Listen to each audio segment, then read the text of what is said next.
নমস্কার বন্ধুরা, আপনারা আশা করি সবাই ভালো আছেন এবং দেখছেন অনলাইন এডু স্টাডি পয়েন্ট। আজ পশ্চিমবঙ্গ স্কুল সার্ভিস কমিশনের মাধ্যমে যে নতুন টিচার নিয়োগ হতে চলেছে সেই প্রসঙ্গে কিছু কথা বলবো এবং গ্রুপ সিডির আপডেট নিয়ে কথা বলবো, ওবিসি নিয়ে বলবো। তো যারা প্রথমবার দেখছো একটু ধৈর্য ধরে দেখো, তাহলে অনেকটা ডাউট ক্লিয়ার হবে আর কি। তো কি নিয়ে আজকে ক্লাসটা চলবে, অর্থাৎ কি নিয়ে বলবো। এসএসসি নিউ নোটিফিকেশন যে চ্যালেঞ্জ, সেটা কি অবস্থায় আছে, লাস্ট ডেট, গ্রুপ সিডির আপডেট কি আছে, এসএলএসটি এক্সাম ডেট এবং ওবিসি আপডেট। তাহলে প্রথমেই চলে আসা যাক নিউ নোটিফিকেশন চ্যালেঞ্জ, অর্থাৎ এসএসসি স্কুল সার্ভিস কমিশন 2016 সালের 26,000 চাকরি বাতিল হওয়ার পর একটা তাদের তো সুপ্রিম কোর্টে একটা অর্ডার ছিল যে 31 ডিসেম্বরের মধ্যে তাদের আবার নিয়োগটা কমপ্লিট করতে হবে আর কি। যেসব যোগ্য প্রার্থীরা বঞ্চিত হয়েছে তাদেরকে আবার সুযোগ দিয়ে তাদেরকে সিলেকশন করতে হবে আর কি পরীক্ষার মাধ্যমে। তো অনেকেই ভেবেছিল হয়তো 2016 সালে যারা পরীক্ষা দিয়েছিল তাদেরকে নিয়েই হয়তো একটা পরীক্ষা আবার হবে আর কি।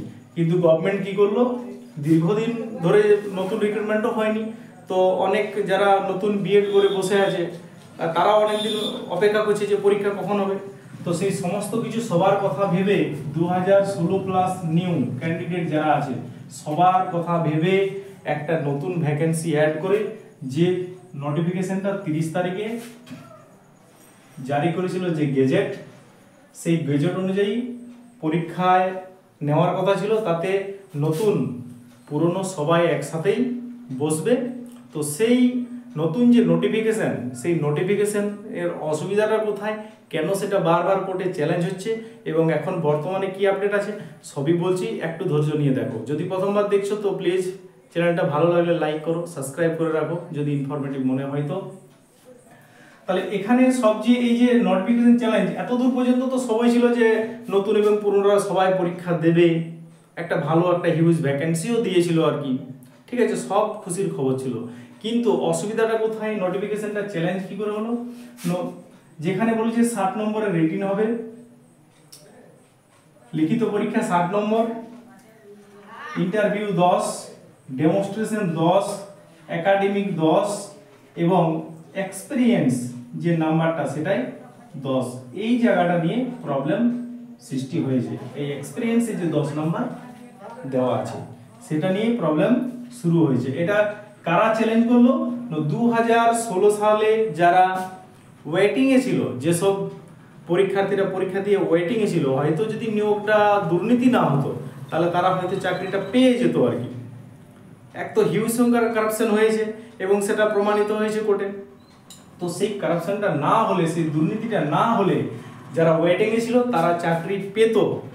তারা কিন্তু এটাকে চ্যালেঞ্জ করলো যে না, যদি এক্সপিরিয়েন্সের জন্য 2016 সালে যারা চাকরি পেয়েছে তারা যদি 10 নম্বর পেয়ে যায়, তাহলে আমরা যারা দুর্নীতির জন্য বঞ্চিত ছিলাম বা চাকরিটা আমরা পাইনি, তাহলে আমরা তো আবার পিছনে থেকে যাব।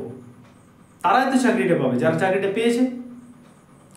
তার জন্য তারা প্রথমে কলকাতা হাইকোর্টে এটাকে চ্যালেঞ্জ করে সিঙ্গেল বেঞ্চে চ্যালেঞ্জ করার পর সিঙ্গেল বেঞ্চ কি করেছে, যেহেতু একটা অটোনোমাস বডি এসএসসি এবং একটা গভর্নমেন্ট সিদ্ধান্ত নিয়েছে, তার জন্য সরাসরি সেটাকে খারিজ করেনি আর কি। কি করেছে বলে, যারা টেন্টেড অর্থাৎ দুর্নীতি করে যারা চাকরিটা পেয়েছে, যারা প্রমাণিত হয়েছে, তারা কিন্তু পরীক্ষায় বসতে পারবে না। এটা কিন্তু নোটিফিকেশনে কোনো উল্লেখ নেই, কাজেই তাদেরকে কিন্তু বাদ দিতে হবে। আর যারা চ্যালেঞ্জ করেছিল যেসব ওয়েটিং প্রার্থীরা, যারা 16 সালে ওয়েটিং এ ছিল, পুরনো প্রার্থী যারা, তারা চ্যালেঞ্জ করে বলেছিল যে না, 2016 সালের যে গ্যাজেট, যে নিয়ম, সেই রুলেই পরীক্ষাটা নিতে হবে। অর্থাৎ যদি ইন্টারভিউ 10 থাকে আবার দুর্নীতি হবে, ডেমনস্ট্রেশনে যদি 10 থাকে তো আবার দুর্নীতি হওয়ার চান্স আছে, সেখানে স্বজন পোষণ হতে পারে, নাম্বার কম বেশি হতে পারে। এবং এক্সপিরিয়েন্সের নাম্বারটা কারা পাবে, যারা শুধু অ্যাপয়েন্টমেন্ট পেয়েছিল তারা। তাহলে ওয়েটিং এ যারা ছিল তারা দুর্নীতি না করলে তারা চাকরিটা পেত, তাহলে তারা কেন 10 নাম্বার পাবে না, তারা কি অপরাধটা হইল, এই নিয়ে তারা চ্যালেঞ্জ করেছে। চ্যালেঞ্জ করার পর সিঙ্গেল বেঞ্চ কি করেছে, শুধুমাত্র বলেছে যে টেন্টেডরা পরীক্ষায় বসতে পারবে না। ঠিক আছে। কিন্তু এসএসসি লয়ার, এসএসসি কি করেছে, এসএসসি বলেছে না, সুপ্রিম কোর্ট তো তাদের তো চাকরি থেকে বাতিল করেছে, দুবার শাস্তি দেওয়া তাদেরকে যায় না, তারা নতুন প্রসেসে অংশগ্রহণ করতে পারবে, সুপ্রিম কোর্ট সেটা কোথাও পরিষ্কারভাবে বলেনি। এই নিয়ে তর্ক বিতর্ক হওয়ার পর আর আর্গুমেন্টের পর সিঙ্গেল বেঞ্চের জজ রায় দিয়েছিলেন যে না, টেন্ডাররা কোনো মতেই পরীক্ষায় বসতে পারবে না, রুল যা আছে সেম থাকছে। এরপরে যারা চ্যালেঞ্জ করেছিল তারা সেই রায় সন্তুষ্ট না হয় তারা আবার ডিভিশন বেঞ্চে আপিল করে, ডিভিশন বেঞ্চও সেম রায় রেখেছে আর কি, যে শুধুমাত্র যারা অযোগ্য ভাবে চাকরি পেয়েছিল দুর্নীতি করে তারা পরীক্ষায় বসতে পারবে না। নোটিফিকেশন নিয়ে আমরা কিছু বলছি না, নোটিফিকেশন সেম আছে, একটা গভর্নমেন্ট যখন সিদ্ধান্ত নিয়েছে তাতে আমরা নতুন কিছু করতে পারি না, এবং প্রসেস যেহেতু অনগোয়িং চলছে, তো সেই নিয়ে সেটা আবার যখন ডিভিশন বেঞ্চে গেল সেখানে কি বললো, ডিভিশন বেঞ্চের বললো যে না, টেন্ডাররা শুধু বাদ যাচ্ছে, কিন্তু যে নাম্বার, যে স্ট্রাকচার পরীক্ষা, রিটিন, ইন্টারভিউ, এক্সপিরিয়েন্স সমস্ত কিছুই থাকছে, শুধুমাত্র অযোগ্যরা পরীক্ষায় বসতে পারবে না, এটা নিশ্চিত করতে হবে এসএসসিকে। যদি কেউ ফর্ম ফিল আপ করে থাকে তাহলে বাদ দিতে হবে আর কি। 180 জনের মতো এসএসসি লয়ার জানিয়েছিলেন যে 180 জনের মতো অযোগ্য তারা অ্যাপ্লাই করেছে, সবাই অ্যাপ্লাই করেনি, তো তাদেরকে আমরা বাদ দেবো আর কি। এরপরে এই রায়টাকে, ডিভিশন বেঞ্চের রায়টাও আবার চ্যালেঞ্জ হয়ে কোথায় চলে গেছে সুপ্রিম কোর্টে। যেহেতু সুপ্রিম কোর্টের রায় ছিল চাকরি বাতিলটা, তাহলে সুপ্রিম কোর্ট কি বলে সেইটা একটা দ্বন্দ্বের মধ্যে এখনো আছে, যে এক্সপিরিয়েন্সের জন্য কি তারা নাম্বারটা পাবে। আগে হাইকোর্টে যখন বিচার হচ্ছিল তখন আর্গুমেন্টে আমরা শুনেছি যে অনেক বিচারপতি বলছিলেন, বিচারপতিরা, যে যদি একটা প্যানেল দুর্নীতিগ্রস্তর জন্য যদি ক্যান্সেল হয় তো সেখান থেকে আবার এক্সপিরিয়েন্স নম্বর পাই কি করে।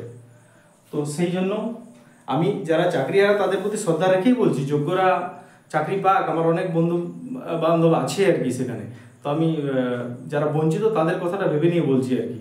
আপনারা যদি দেখছেন তো আপনাদের প্রতি আমার সিম্প্যাথি রয়েছে আর কি। আপনারা যদি যারা যোগ্যতায় চাকরি পেয়েছিলেন আবার পেয়ে যান তো অবশ্যই ভালো হয় আর কি। কিন্তু যারা ওয়েটিং আছে তাদের দুঃখটাও বুঝতে হবে আর কি। তারা হয়তো দুর্নীতি না করলে তারাও চাকরিটা পেত আর কি, কিন্তু এই সমস্যার জন্য কি করে তারা আবার পিছনে থেকে যাবে আর কি। তাহলে এটা এখন কোথায় আছে, সুপ্রিম কোর্ট লাস্ট কি রায় দেয় এই এক্সপিরিয়েন্সের 10 নম্বর নিয়ে, সেটার জন্য আবার চ্যালেঞ্জ হয়েছে।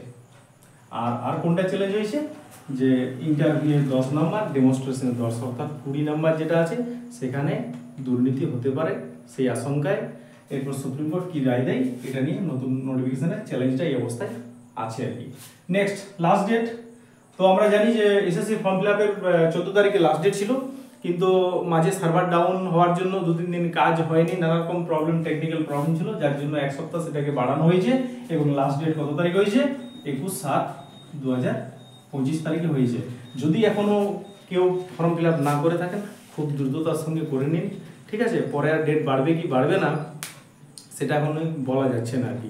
এরপরে রয়েছে যারা চাকরিহারা তাদের সুপ্রিম কোর্টে রিভিউ মামলা রয়েছে, যদি রিভিউ পিটিশনটা যদি মুভ করে, যদি একটা টার্ন নিয়ে নেয় আর কি, তখন সেটা পরের ব্যাপার, কেউ বলছে না, বলা যাচ্ছে না।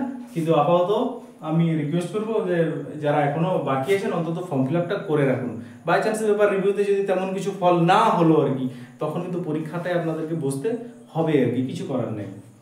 আপনারা যতই মন থেকে বলুন যে পরীক্ষা দেবো না, তাছাড়া কোনো উপায় থাকবে না আর কি, ঠিক আছে। কাজে ফর্ম ফিল আপটা করে নিয়ে আপনারা আইনি পথে লড়াই করুন, তাতে কোনো অসুবিধা নেই, রিস্কটা থাকবে না। Next group CD update. Group CD update অর্থাৎ এই যে নম্বর কাঠামো, যেটা পরীক্ষা যেটা কাঠামো ছিল টিচারের ক্ষেত্রে, সেইটা শেষ কি পরিণতি হয় সেটার জন্য গভর্নমেন্ট দেখতে চাইছে, অর্থাৎ সুপ্রিম কোর্টে কি রায় দেয় এই গেজেট নিয়ে। যদি ঠিকঠাকভাবে আশানুরূপ রায় হয় তাহলে এসএসসি গ্রুপ সিডি নোটিফিকেশন খুব শীঘ্রই জারি করবে, ঠিক আছে। আর যদি এটা নিয়ে যদি চ্যালেঞ্জ হয়, এটা যদি বাতিল করে দেয় গ্যাজেটটা, তাহলে তারা সেই নিয়মও করবে। ওনারা এসএসসি দেখে নিতে চাইছে যে টিচারদের নিয়োগের যেটা আমরা গ্যাজেট যেটা রুল করেছি সেটা সুপ্রিম কোর্ট পর্যন্ত কি অবস্থায় হয় আর কি। আর টিচার নিয়োগের যে ফর্ম ফিল আপটা চলছে সেটা শেষ হওয়ার পরেই সিডির বিজ্ঞপ্তি আসার সম্ভাবনা আছে, ঠিক আছে। যা পরিস্থিতি তাতে করে আমি নিশ্চিত বলতে পারি না আর কি।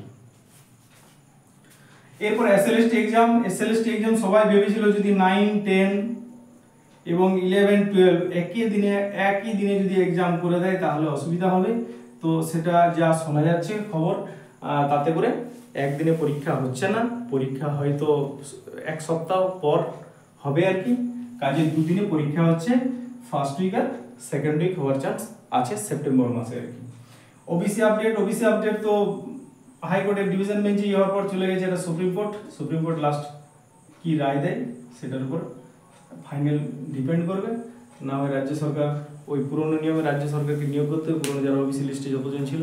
এই ছিল আজকের আপডেট। যদি ভিডিওটা ভালো লেগেছে তো প্লিজ চ্যানেলটা সাবস্ক্রাইব করো, লাইক করো, বন্ধুদের মধ্যে শেয়ার করে দিও। Thank you so much.